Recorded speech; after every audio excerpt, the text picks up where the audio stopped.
Hello students, आज हम discuss करेंगे कैपिलरी इलेक्ट्रोफोरेसिस टेक्निक की, जिसमें हम देखेंगे कि कैपिलरी का जो फोर्स है, इलेक्ट्रो ऑस्मोटिक जो फोर्सेस हैं थ्रू अ कैपिलरी ट्यूब, यहाँ पे हम सेपरेशन करते हैं चार्ज्ड मॉलिक्यूल्स का, also based on their masses.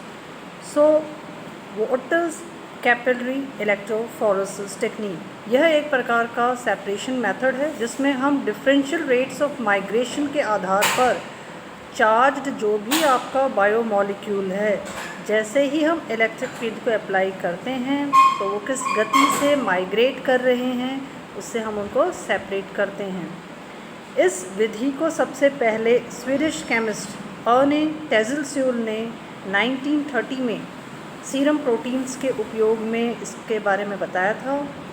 इनको इस कार्य के लिए नोबेल प्राइज़ से नवाजा गया था 1948 में। और जो स्पीड होती है, मूवमेंट होता है, माइग्रेशन होता है सॉल्यूट्स का कैपिलरी इलेक्ट्रोफोरेसिस में, वो बेस्ड होता है चार्ज और साइज रेशियो पर। जो स्मॉल चार्ज जो सॉल्यूट्स होंगे वो कैसे माइग्रेट करेंगे? मोर क्विकली, जिनका कि चार्ज ज़्यादा होगा उसके मुकाबले। अलग अलग तरह के मॉलिक्यूल्स का हम सेपरेशन करते हैं कैपिलरी इलेक्ट्रोफोरेसिस विधि के द्वारा, जैसे अलग अलग प्रकार के proteins, vitamins, peptides, amino acids, nucleic acids, RNA, DNA, inorganic ions, organic basis, organic acids, enzymes और दूसरे बायोमॉलिक्यूल्स। तो ये जो इलेक्ट्रोफोरेसिस जो टेक्निक है, इसका जो बेसिकली इंस्ट्रूमेंटेशन है, उसमें हम कैपिलरी जो शब्द यूज़ करते हैं उसमें हम फ्यूज सिलिका को यूज़ करते हैं, जो कि 0.01 माइक्रोन्स तक क्या होता है डायमीटर में, और 40 to 100 सेंटीमीटर्स लॉन्ग होगा। इसमें 2 इलेक्ट्रोड्स होते हैं जो प्लेटिनम के बने हुए होते हैं, और इसमें हम इलेक्ट्रिक करंट की जो सप्लाई है वो हाई वोल्टेज रखते हैं। इसमें हम डिटेक्टर को रखते हैं, सैंपल इंजेक्टर को रखते हैं, जो हमारे कैथोड और एनोड में जो हमारे इनिशिएटिंग और डेस्टिनेशन जो बफर टैंक है उसमें सॉल्यूशंस होते हैं, बफर सॉल्यूशंस होते हैं, जैसे कि सोडियम डाइहाइड्रोजन फॉस्फेट। अब जो हमने इंस्ट्रूमेंटेशन के बारे में अभी जो पढ़ा, उसको अगर हम विजुलाइज करें तो हम देखेंगे कि यहाँ पे HV जो है वो क्या है, आपका इलेक्ट्रिक सप्लाई है। यहाँ पे आपके रिजर्वॉयर हैं दोनों तरफ, जिसमें कि आपका इलेक्ट्रोलाइट बफर है, और बीच में आप क्या देखते हो कि कैपिलरी ट्यूब यहाँ पे प्रेजेंट है, और बीच में प्रेजेंट है एक डिटेक्टर, और डिटेक्टर इंटीग्रेटेड है डेटा एक्विजिशन यूनिट से। और यहाँ पे जैसे ही हम इसको ऑन करते हैं इलेक्ट्रिक सप्लाई का, तो जो भी आपके प्रेजेंट हैं एनालाइट बफर में, उनका माइग्रेशन होगा, और वो जो माइग्रेशन होगा वो प्लस, अर्थात जो प्लेटिनम इलेक्ट्रोड पॉजिटिव है वहाँ से वो मूव करेंगे via capillary to negative cathode. और ये जो माइग्रेशन जो रेट होगा वो माइग्रेशन वेलोसिटी पे, उनके चार्ज पे, उनके मास के ऊपर डिपेंडेंट रहेगा। तो this is a simple diagram of the electrophoresis technique. अब हम देखें कि इसमें बेसिकली ये जो बात करते हैं हम बेसिस ऑफ इलेक्ट्रोफोरेटिक सेपरेशंस की, तो वो निर्धारित करते हैं माइग्रेशन वेलोसिटी के ऊपर, जिसको हम इस फॉर्मूले से डिपिक्ट करते हैं, और एक होता है इलेक्ट्रोफोरेटिक मोबिलिटी। तो माइग्रेशन जो वेलोसिटी होती है उसमें हम चार्ज पार्टिकल्स का कि कितना जो आपका इलेक्ट्रिक फील्ड था, पोटेंशियल फील्ड था, उसमें किस तरह से उनका मूवमेंट हो रहा है, कितनी स्ट्रेंथ है, कितनी अप्लाइड वोल्टेज है, क्या लेंथ है आपकी कैपिलरी की। और इलेक्ट्रोफोरेटिक मोबिलिटी भी चार्ज, विस्कोसिटी और क्या रेडियस है आपके बायोमॉलिक्यूल्स का। जो कैपिलरी आपके दोनों बफर टैंक्स को ज्वाइन करती है उसमें एक तरह का जीटा पोटेंशियल डेवलप होता है। जो कैपिलरी जो फ्यूज सिलिनॉल की बनी हुई है, जो ग्रुप्स हैं SiOH, इनका डीप्रोटिनेशन हो जाता है into SiO at pH more than 2। जैसे ये अट्रैक्ट करेंगे कैटाइंस को अपने इनसाइड वॉल्स में, तो ये जो कैपिलरी वॉल है इसमें हम क्या देखते हैं कि रिजिड लेयर है, एक डिफ्यूजन लेयर बना हुआ है, और यहाँ पे डिस्ट्रीब्यूशन रहेगा सरफेस पे, मतलब एक तरह से डबल लेयर का फॉर्मेशन हो जाएगा, इनर लेयर और आउटर लेयर की। और हम देखेंगे कि यहाँ पे प्रेजेंट हैं, तो जो कैपिलरी वॉल है उसमें एक नेगेटिव लेयर बन जाता है और एक तरह का एक पॉजिटिव लेयर यहाँ पे प्रेजेंट हो जाता है, तो इनसाइड और outside, because of exposure of SiO groups. Electroosmosis, क्योंकि ये जो फोर्स या जो माइग्रेशन हो रहा है वो इलेक्ट्रिक प्लस ऑस्मोटिक फ्लो की वजह से होता है। तो इलेक्ट्रोऑस्मोटिक जो फोर्स है उसकी वजह से हो रहा है। तो जो सेपरेशन है वो मिडिल में स्टार्ट होगा और सेपरेशन होगा आयंस का दो लीनियर डायरेक्शंस में। दूसरा जो इफ़ेक्ट है जिसको हम इलेक्ट्रोऑस्मोसिस की तरह है, ये भी यहाँ पे वर्कआउट करता है। एक्स जो कैटाइंस है वो डिफ्यूज़ हो जाएंगे डबल वॉल से towards the electrode, opposite flow towards the anode. अब इलेक्ट्रोऑस्मोटिक फ्लो EOF रिस्पॉन्सिबल है माइग्रेशन के लिए, बायोमोलिक्यूल्स के लिए।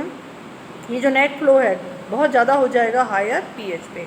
कुछ फैक्टर्स हैं जो इफेक्ट करते हैं इलेक्ट्रोऑस्मोटिक मोबिलिटी को, जैसे कि डाइलेक्ट्रिक कांस्टेंट है या जो विस्कोसिटी है, ये इसको हम क्विंच कर सकते हैं बाय प्रोटेक्शन ऑफ सिरेनॉल्स और लो pH से। तो ये इलेक्ट्रोऑस्मोटिक मोबिलिटी भी इलेक्ट्रोऑस्मोटिक फ्लो का एक इम्पॉर्टेंट फैक्टर है। अब इलेक्ट्रोऑस्मोटिक फ्लो प्रोफाइल किस तरह से होता है? It is always from anode to cathode. तो ड्राइविंग जो फोर्स है वो कैसा है? Charge along the capillary wall because of deprotonated SiOH groups. There is no pressure drop which is encountered. Flow velocity uniform रहेगी कैपिलरी में। अगर हम हाइड्रोडायनामिक्स का फ्लो देखें तो high pressure to low pressure ये मूवमेंट होता है। जो फ्रिक्शनल फोर्सेस होते हैं कैपिलरी के वॉल्स में, उससे क्या होगा? एक प्रेशर ड्रॉप हो जाएगा कॉलम में और इस तरह से इलेक्ट्रोऑस्मोटिक फ्लो डेवलप हो जाएगा। इसको हम डिपिक्ट करते हैं एक इक्वेशन से जिसको हम इलेक्ट्रोफोरोसिस और इलेक्ट्रोऑस्मोसिस कहते हैं। हम दोनों के इफेक्ट्स को, माइग्रेशन ऑफ वेलोसिटी को अगर हम ज्वाइन कर दें तो हम उसको इस तरह से डिपिक्ट करेंगे। अगर pH इज़ मोर देन 2 तो कैटाइन जो फ्लो करेंगे towards cathode. Contributions from both epsilon EP and epsilon EO। pH is more than 2 anions flow to anode because of negative contributions. pH is more than 2 neutrals flow to the cathode. Electrophoresis and electroosmosis का एक pictorial representation यहाँ पे है कि किस तरह से हम एनोड और कैथोड में इट इज़ डिटेक्टेड। इस डिपिक्शन को अगर हम ग्राफिकल मोड पे देखें तो उसको हम इलेक्ट्रोफिरोग्राम कहेंगे। तो डिटेक्टर्स जो हैं वो प्लेस्ड होते हैं कैथोड में, क्योंकि कॉमन कंडीशंस में जितना भी डायरेक्शन है वो इलेक्ट्रोऑस्मोटिक फोर्स से ड्रिवन है। डिटेक्टर्स जो हैं जो हम सिंपली यूज़ करते हैं अलग अलग तरह के हो सकते हैं आपके। ज़्यादातर हम UV एब्जॉर्प्शन टेक्निक को यूज़ करते हैं, फ्लोरोसेंस को यूज़ करते हैं और MS को यूज़ करते हैं। और इसका एक जनरल लेआउट यहाँ पे है इलेक्ट्रोफिरोग्राम का कि किस तरह से आपके कैटाइंस का डिटेक्टर रिस्पॉन्ड करता है। जो न्यूट्रल हैं, जो भी चार्ज नहीं है, उसका किस तरह से होगा। जो एनाइंस हैं उनका जो माइग्रेशन टाइम होगा वो किस तरह से यहाँ पे डिपिक्ट होगा। कैपिलरी इलेक्ट्रोफोरोसिस के जो डिटेक्टर्स हैं LIF, लेज़र इंड्यूस जो फ्लोरोसेंस है, वो काफ़ी पॉपुलर टेक्निक है कैपिलरी इलेक्ट्रोफोरोसिस में। ये बहुत सेंसिटिव है फ्लोरोसेंट मॉलिक्यूल्स के लिए। डायरेक्ट अब्जॉर्बेंस जो है उसके लिए हम ऑर्गेनिक मटेरियल जो आपका सैंपल है उसके लिए यूज़ होता है। इनऑर्गेनिक अगर आपका सैंपल है उसके लिए हम इनडायरेक्ट एब्जॉर्प्शन मेथड्स को यूज़ करते हैं। तो जो डिटेक्शन जो लिमिट्स है वो रेंज, उसका एक पर्टिकुलर रेंज होगा, PBB रेंज कहलाता है, वो 50 से 500 तक का होगा। दूसरी जो विधियां हम इस्तेमाल करते हैं पोटेंशियोमेट्रिक और कंडक्टोमेट्रिक डिटेक्शन के लिए, वो पोटेंशियोमेट्रिक डिटेक्शन कहलाएंगी और कंडक्टोमेट्रिक डिटेक्शन कहलाएंगी। तो इस तरह से जो CE जो हमारी टेक्निक है या कैपिलरी इलेक्ट्रोफोरोसिस जो टेक्निक है उसके वाइड एरिया ऑफ एप्लीकेशंस हैं। हम उसको बहुत सारे एग्जांपल्स में यूज़ करते हैं, फार्मास्यूटिकल इंडस्ट्री में यूज़ करते हैं। हम अलग अलग तरह के बैक्टीरियल माइक्रोबियल कंटेमिनेशन के को डिटेक्ट करने के लिए यूज़ करते हैं। और ये जो करंट मेथड्स हैं उनमें बहुत सारा दिन लगता था, अब it is making it more easier. कुछ इसके पॉजिटिव और नेगेटिव फीचर्स हैं। पॉजिटिव फीचर्स क्या हैं कि ऑल्टरनेटिव है HPLC टेक्निक के लिए, हायर सेपरेशन एफिशिएंसी है इसकी, स्मॉल सैम्पल साइज़ के द्वारा ही हम एनालाइट को डिटेक्ट कर सकते हैं, फास्ट सेपरेशन होगा, ऑटोमेटेड हो सकता है। कुछ नेगेटिव फीचर्स भी हैं कि ये स्टिकी कंपाउंड्स होते हैं और ये डिफ़िकल्ट होते हैं डिज़ोल्व करने के लिए, और इनकी जो हमें मैग्नीफाइड जो चीज़ें चाहिए होती हैं उनमें कुछ प्रॉब्लम्स हो जाते हैं। This is all about your capillary electrophoresis. Thank you for listening.